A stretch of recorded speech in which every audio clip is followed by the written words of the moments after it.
Bom dia, meus queridos. Meu nome é Gino, sou mais um adicto em recuperação, limpo só por hoje.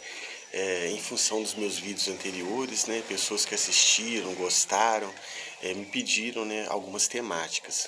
Entre elas, como parar de usar drogas, né, para ser um pouco mais específico, né. E assim, como parar de usar drogas? Essa é uma decisão que cabe única e exclusivamente ao indivíduo. Parar de usar drogas, né, assim como o próprio grupo, as irmandades e as comunidades, não é para quem precisa, porque senão nem o Maracanã ia caber. É para quem quer, mas para quem quer de verdade, né? Por isso que a gente fala que, infelizmente, muitos adictos, usuários, eles só irão fazer e realizar o seu pedido de ajuda quando chegarem ao fundo de poço, né? É muito triste, mas é a realidade. Outra coisa que vale a pena destacar é o índice de recuperação, que é baixíssimo, independente se a pessoa buscar ajuda sozinho, se ele buscar ajuda nos grupos de mútua ajuda e até mesmo se ele se predispor a ficar internado. A proporção, segundo alguns estudiosos e estatísticas realizadas em nosso país e até a nível mundial, falam que de 100 pessoas, 30 se recuperam. Eu, particularmente, acredito que de 100 pessoas, uma vai ficar limpa, né? Não é que eu seja pessimista, é a nossa realidade. O índice de recuperação é baixíssimo. Nisso ninguém discute, nem o cientista, nem o psicólogo, nem o dono de clínica, nem a irmandade, nem o terapeuta, né? Nesse ponto todos nós batemos o martelo e estamos juntos, né? Nessa conclusão que é um pouco óbvia, né? Mas nem sempre tão claro. Eu acho que isso também reflete uma busca incessante por novos métodos, por novas soluções. Eu sempre digo que existem 3 motivos principais que levam a pessoa a buscar uma religião. Uma doença física incurável, que é o caso da adicção, um problema econômico, profissional, financeiro e a questões afetivas, emocionais, os relacionamentos, né? Em se tratando da dependência química, eu acredito sim que é possível uma pessoa recuperar sem frequentar psicólogo, psiquiatra, sem tomar medicação, sem religião. A pessoa simplesmente acorda no belo dia, parei. Existem casos assim. Então por que eu não iria reconhecer isso?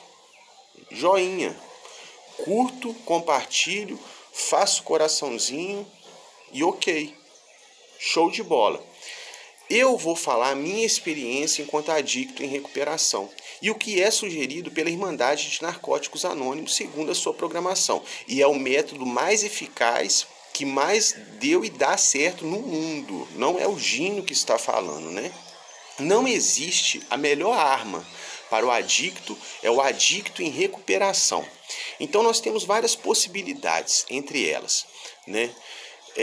Existe a via sim da conversão religiosa, pessoas que se entram na religião, se convertem, se abstêm e ficam limpas, ok? Pessoas que vão se tratar com psicólogo, psiquiatra, intervenção medicamentosa, ficam limpas. Pessoas que conhecem um grande amor de sua vida, ficam limpas. Agora, na grande maioria das vezes, as pessoas elas passam por um processo de autodestruição, chegam no fundo de poço, reconhecem a necessidade de pedir ajuda, realizam seu pedido de ajuda. É nesse momento em que há uma intervenção. Então, o que acontece? Quando a gente chega nesse momento em que a pessoa pede ajuda, né, a gente oferece 2 caminhos são oferecidos a ela. O primeiro caminho é a frequência regular contínua à sala. Mas para isso é aconselhável que ela deixe de ingerir todo e qualquer tipo de substância que venha alterar o seu humor, ou seja, que ela não faça mais uso de drogas. Porque o nosso programa é uma proposta de abstinência completa, né? Ela tendo dificuldade de se permanecer limpa na rua, principalmente os usuários de cocaína, de crack, de álcool, cujas compulsões são terríveis, né? Porque nos 3 primeiros meses a síndrome de abstinência ela é real, concreta, ao contrário da maconha, que muitas das vezes é taxada e vista como psicológica, né? Mas o do crack os efeitos são físicos.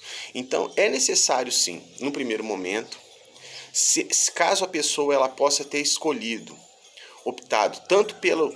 Ô Gino, eu optei por tentar ficar limpo frequentando a sala ou fiquei internado. É necessário, ou ao menos recomendado, de que ela tenha uma terapia regular, contínua e permanente com um psicólogo, faça uma terapia, não é vergonha pedir ajuda.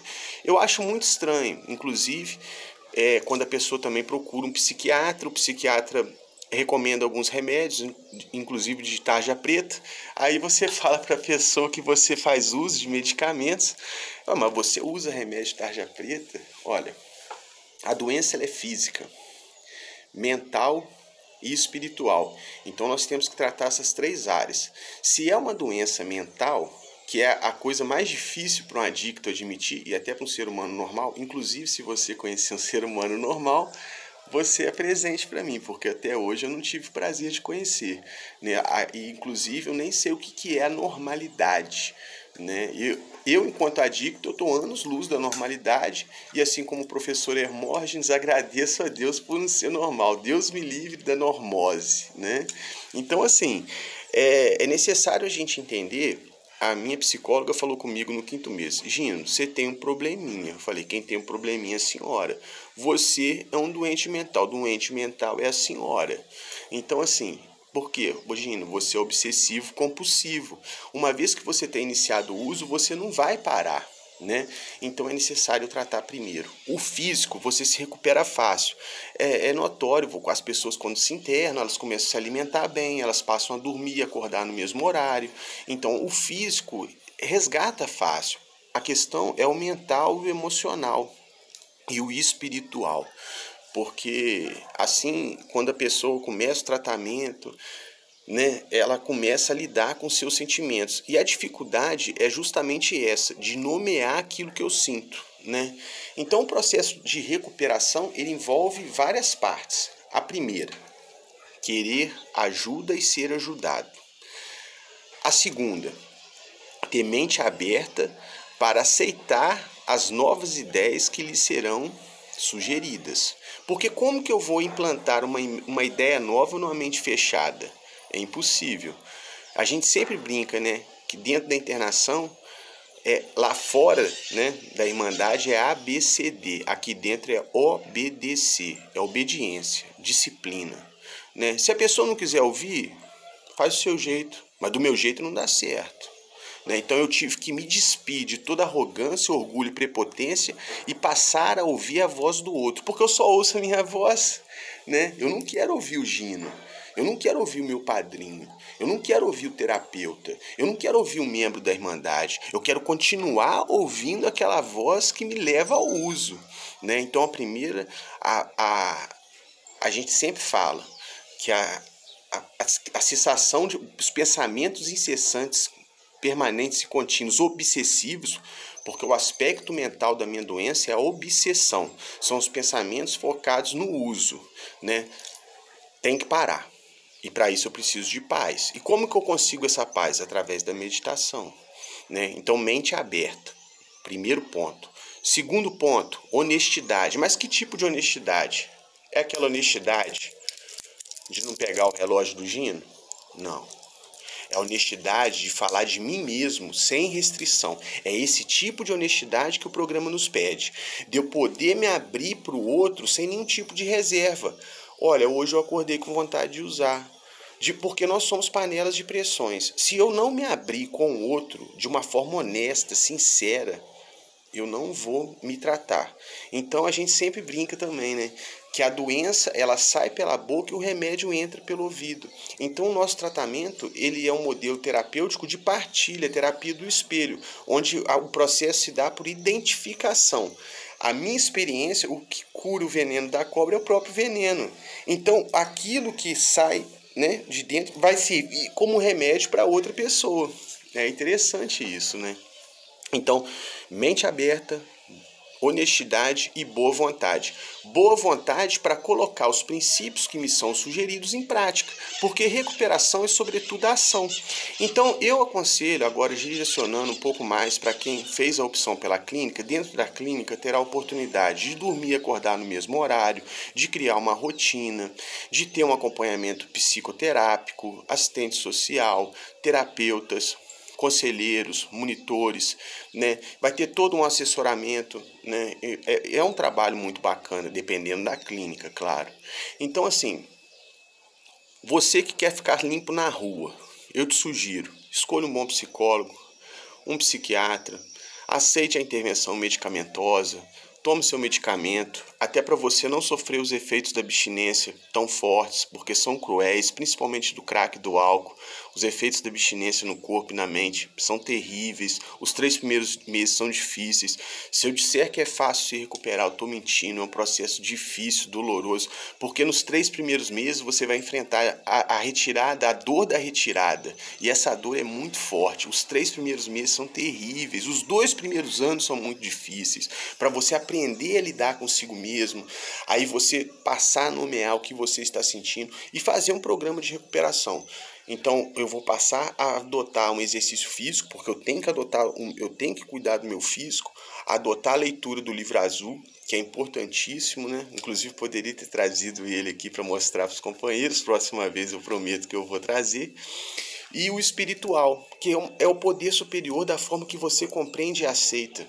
Se você é ateu, não precisa orar, medite. Se interiorize, volte o olhar para dentro de si mesmo. O mais importante é você se conectar consigo, que você possa estabelecer uma conexão espiritual com você e com esse poder maior. Para aqueles que creem em Deus, já lhes informo de antemão que com certeza vai ser mais fácil, porque essa força superior, o Deus que eu compreendo, aceito, ele é uma força que nos move e nos fornece respostas, né? Mais será revelado, né? Então, assim, a resposta sempre está na próxima reunião. E é só por hoje. E por que a gente fala só por hoje? Porque é muito mais fácil lidar com as 24 horas do meu dia do que lidar com a vida inteira, do que com todos os problemas que eu ocasionei lá atrás. Porque isso alivia a carga do passado e o medo do meu futuro. Porque a pessoa, quando está no uso, ela vive o triângulo da autoobsessão. O que é o triângulo da autoobsessão? É o ressentimento do meu passado, o medo do meu futuro e a raiva do meu presente. E como que eu faço para lidar com isso? Eu tenho que tentar ter amor pelo meu presente, aceitação do meu passado e fé no meu futuro. O medo nada mais é do que falta de fé. Então, a partir do momento em que eu planto a semente da fé no meu coração e na minha mente, eu começo a ter uma experiência real, concreta e verdadeira com o Deus da minha compreensão. Pois ter religião é você acreditar na experiência religiosa do outro. Ter religiosidade é você se permitir ter a sua própria experiência espiritual. E isso é buscado através dos passos. Porque se num primeiro momento a pessoa adentra a nossa irmandade procurando paralisar o uso de drogas, num segundo momento ela vai ser convencida, ou ao menos por si mesma vai começar a perceber de que é muito pouco. O uso de drogas é a cerejinha do bolo. O que está embaixo, a droga do comportamento, é que deve ser trabalhado. Os defeitos de caráter, a forma com que ela reage, com que ela age. Então, o que acontece? Essas questões todas vão ser colocadas. A finalidade do grupo é levar a mensagem ao adicto que sofre. A do indivíduo é se recuperar, é ter um despertar de ordem espiritual. E para isso é necessário que ele admita e aceite o seu problema. Que ele venha a praticar os passos, que é o próximo vídeo. Eu espero poder falar dos 12 passos. Por enquanto é isso. Eu espero que tenha esclarecido alguns pontos, né? E tenha sido o início aí de uma boa conversa do primeiro vídeo, como parar de usar drogas. Para que não fique muito chato, extensivo e repetitivo, eu paro por aqui. Mas com certeza já vai ser esclarecedor e já vai poder auxiliar pessoas que realmente queiram parar de usar drogas. Um bom dia a todos e milhares de 24 horas.